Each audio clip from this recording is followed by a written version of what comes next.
From 3 News Now and the Omaha World-Herald, this is Omaha Sunday Morning with Jennifer Griswold.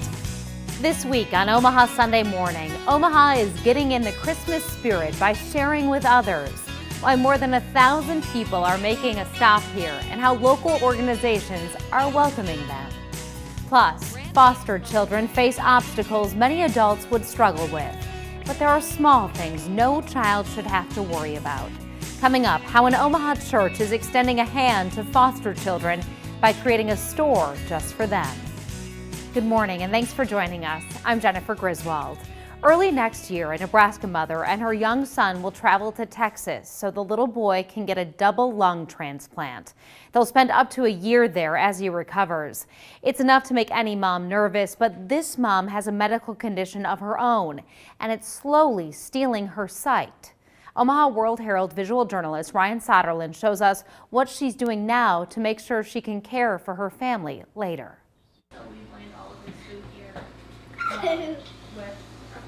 Keegan was a 27-week premature baby.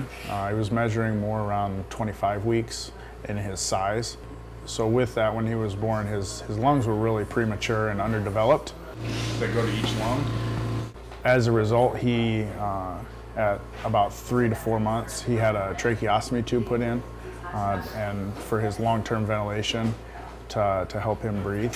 I myself squinting a lot. And has really weak airways to where his bronchioles and his trachea collapse if he doesn't have that support from the ventilator. I have keratoconus, which is a progressive eye disease that causes thinning and cone-like steepening of the cornea. With that steepening, I have visual distortions. It goes down the whole length of his trachea, or of his trach tube.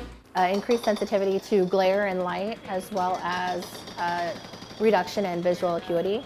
Dr. Brian Boxer-Wackler at Boxer-Wackler Vision Institute, and he has developed a treatment called the Holcomb C3R. And what that does is to stabilize the keratoconus. Stabilizing the keratoconus, to me, would give me that peace of mind that it won't get worse. I won't end up going blind, stuck underneath the cart or just stuck here. And I'll be able to take care of Keegan, take care of McKenna. And right now, it's important for me to have this done right now because I'm gonna be the parent that's gonna be relocating to Houston with Keegan to wait for a double lung transplant. Knowing that there's an option out there that I can do something about it before I get to a point to where I can't help anybody else and I'm needing assistance. I think that's important as a mom. No. And as a mom, she's always thinking of others. The Sullivans say now their full focus can be on Keegan's fight ahead and freeing him from his ventilator. His mom says he loves the rain and she hopes one day he'll be able to run outside in it. And now she'll be able to see that. Foster children are often dealt a tough hand in life. Many go into the system as victims of abuse or neglect. An Omaha church wants these children to feel loved and dignified through a store designed for them. In this edition of Your Family Now, we show you the Brookside Care Center and the need they are fulfilling. Brand name clothes, many with the tags still on. And I didn't even realize that it had the back of the tractor on the bag. Natasha Gall excitedly shows us her purchases for her 2 foster kids, ages 12 and 2. There's a stigma that foster kids have that has been placed on them from society, just that they're forgotten or that they're not worthy, and the foster parents who are bringing them here are showing them that they are worthy of something amazing. Gall belongs to Brookside, but this care center at the church in Southwest Omaha recently opened to benefit all foster children in Douglas and Sarpy counties. That's more than 3,000 kids. Their caregivers are invited to come here and shop. We've cast out this vision that we wanted to be a church that really lived for the city, and we wanted to take some steps to make some practical difference in the lives of people in our city. They have grand opening specials right now, and the typical prices are a steal, too. All pants, $2 to $3. Coats for young children, just $4. The clothes are new and gently used, but not all previously worn donations make the cut. It's a process to make sure these clothes are in good enough shape to hang on these racks. It starts through these doors. Volunteers sort through all the donations. The donations are then washed here. They again are sorted through to make sure they're in great shape, and then they're hung up and categorized. Volunteers run the store. The congregation donated the items. To know that they're praying for my kids and that they're there for my kids and that they went above and beyond out of their pockets to help build this building, but then also donate. It's incredible. No child should feel like the deck is stacked against them. For those who do, there is a community opening their hearts and extending a hand. Many of you likely want to know how to donate. They're actually good on donations at this point. They just want to get the word out so foster families know they're here. We have the hours and information at 3newsnow.com. If you have a story idea for me to feature on Your Family Now, send me an email at jennifer.griswold@3newsnow.com. He survived the explosion at International Nutrition 3 years ago, and his injuries left medical bills piling up. But this Christmas, Walter Alicio's family got a big surprise that left them all in tears. That story coming up on Omaha Sunday Morning.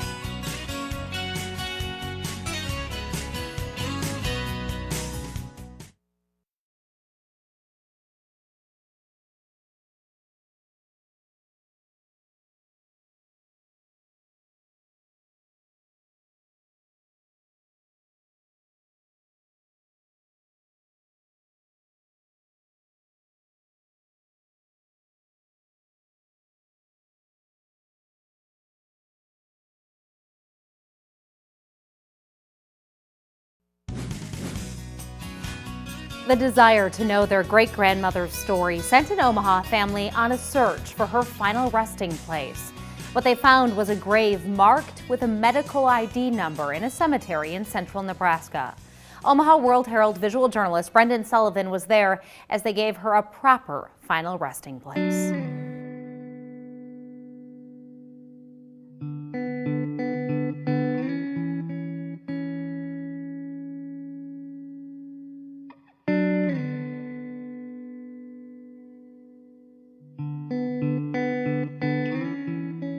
People are buried in this cemetery with a number. We wanted to honor her memory, that she was in fact a person that walked this earth and deserves to be memorialized like anybody else. Some skit I saw. It's not too bad. No, it's not.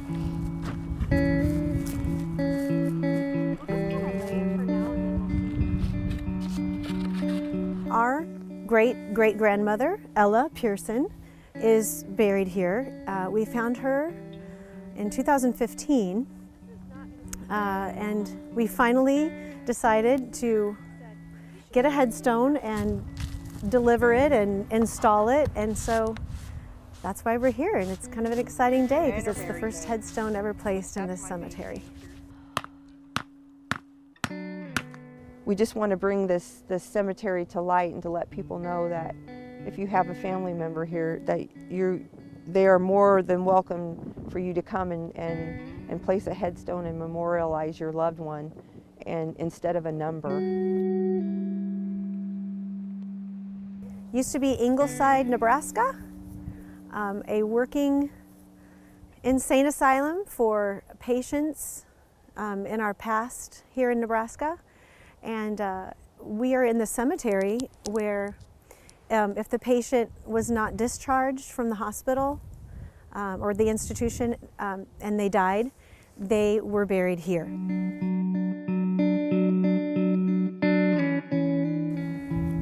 So Ella was listed in the newspaper. She had become suddenly insane in 1899.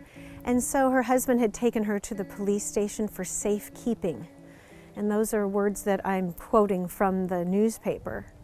And so since then, we had not been able to find her on any of the censuses. And we just started brainstorming.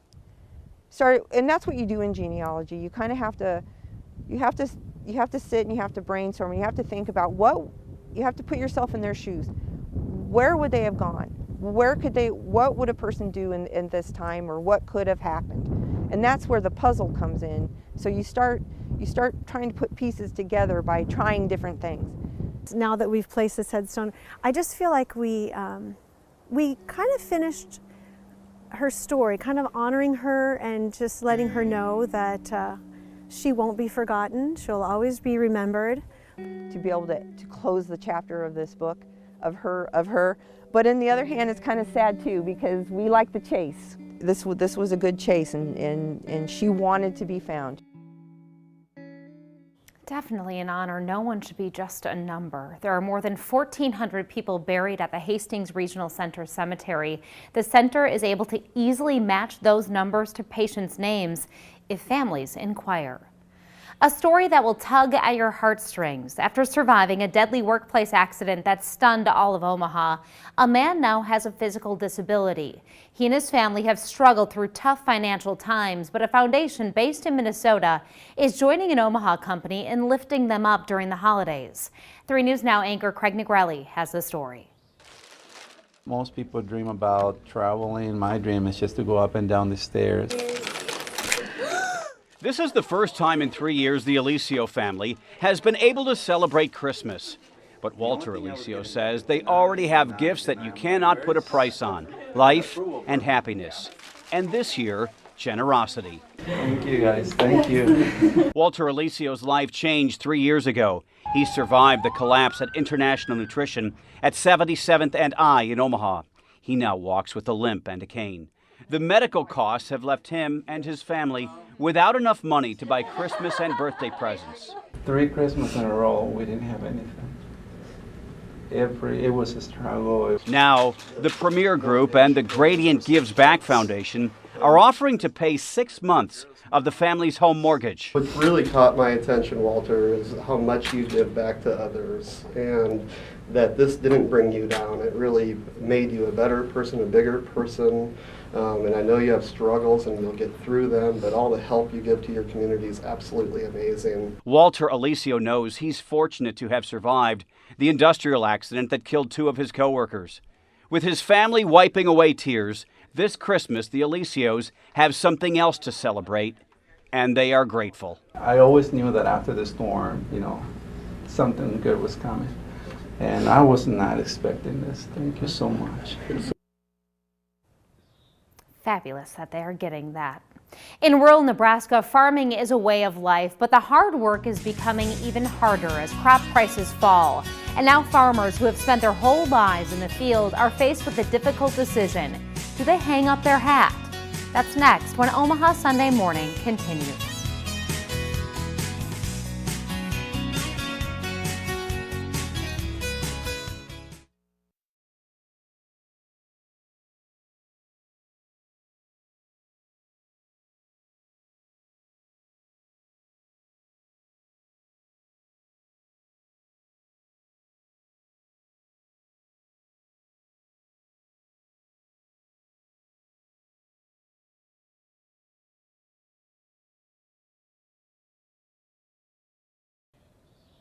As farmers clean up their equipment after the harvest, this year some are also polishing their resumes.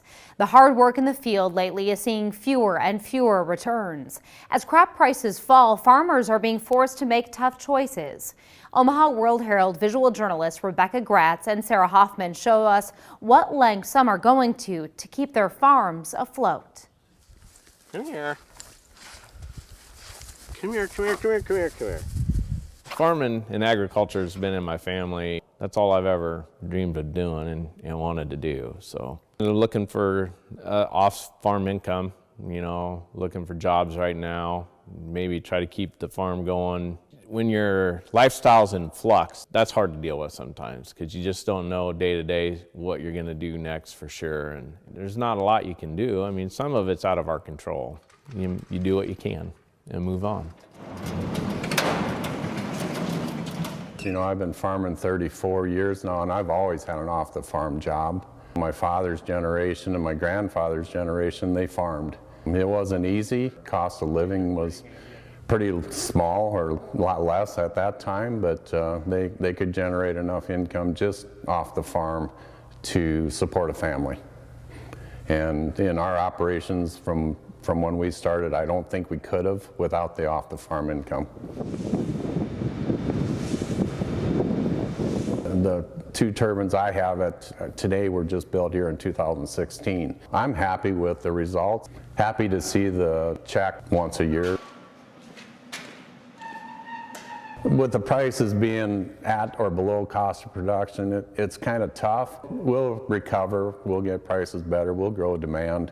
American agriculture is pretty proactive, and we'll figure this out. Unfortunately, economists are not painting a very good outlook for next year. Forecasts call for no meaningful increases in crop prices for 2018. From the East Coast to the Heartland, one artist using his love of sculpting to craft one-of-a-kind pieces of furniture. Meet Todd McAllister of Long Grain Furniture. Before the Big O, McAllister called the Big Apple home, working as an artist, completing commissioned sculptures in New York City for 6 years. But he kept returning to one medium.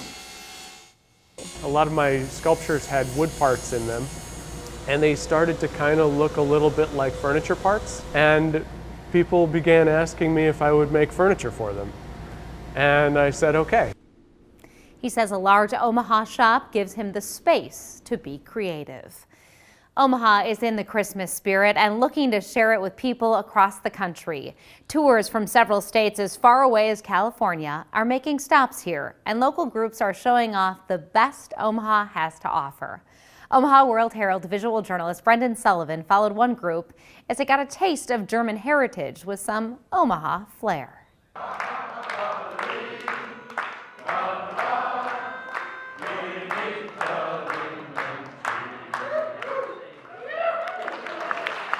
Nebraska, depending on what source you look at, has about 40 to 50% of Nebraskans have German heritage. And so it's nice to kind of foster and show those neat aspects of the heritage.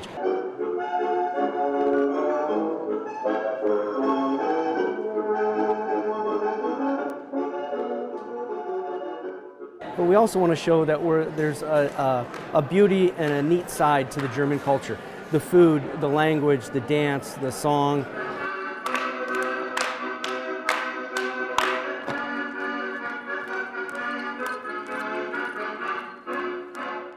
Tonight at German American Society, we have the advantage of having several tour buses. Tonight there's 5. Actually, last night we had 6 tour buses come in.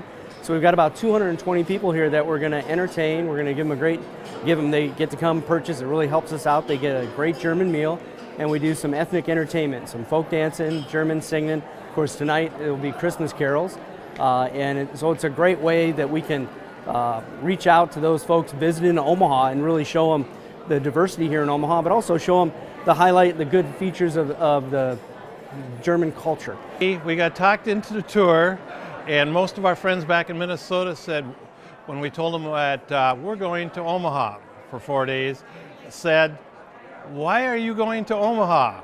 And we just are finding out right now, I guess, why we're going to Omaha. I know we're going on German tonight, we're going Irish one day, and we're going Polish another day. So we're going to have a good time. We're really a not-for-profit cultural organization. So when these tour buses come in and we're able to get them a good meal and some entertainment, it really helps our bottom line to keep our club open. I think the answer is we're going to Omaha because it's awesome. Well, 22 motor coach tours are making stops. That's a total of 1,200 visitors.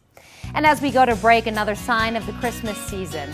Omaha World-Herald visual journalist Brendan Sullivan snapped this photo as hundreds gathered for the 70th annual Nebraska State Christmas tree lighting and carol sing-along in the rotunda of the state capitol in Lincoln last week. Omaha Sunday Morning continues after the break.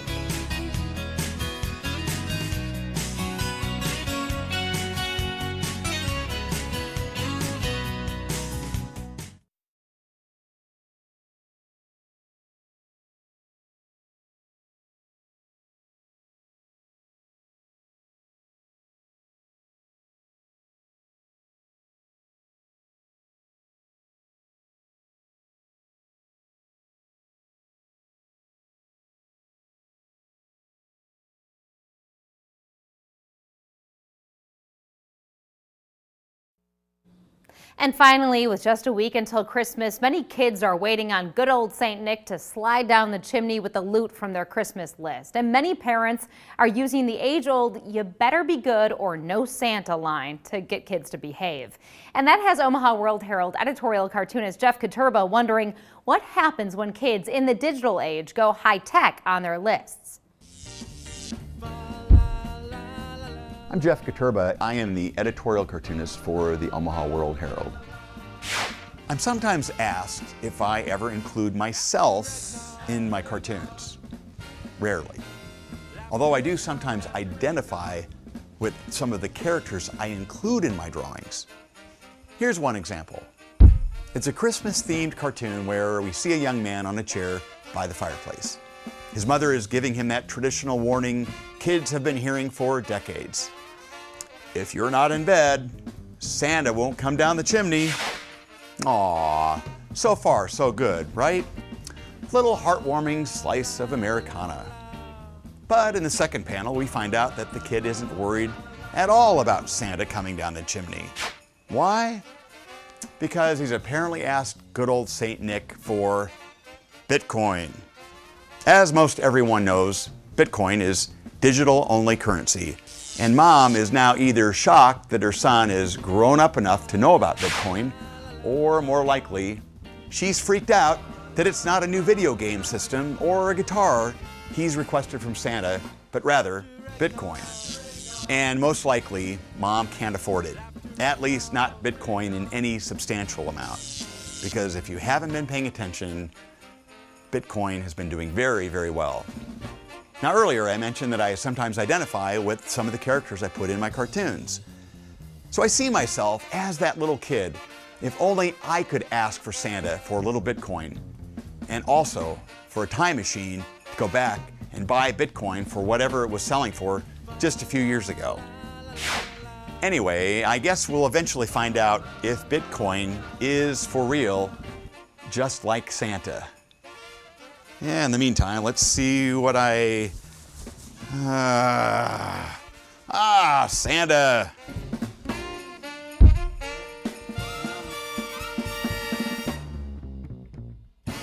That's all for this week. Thanks for watching Omaha Sunday Morning, and we'll see you back here next week.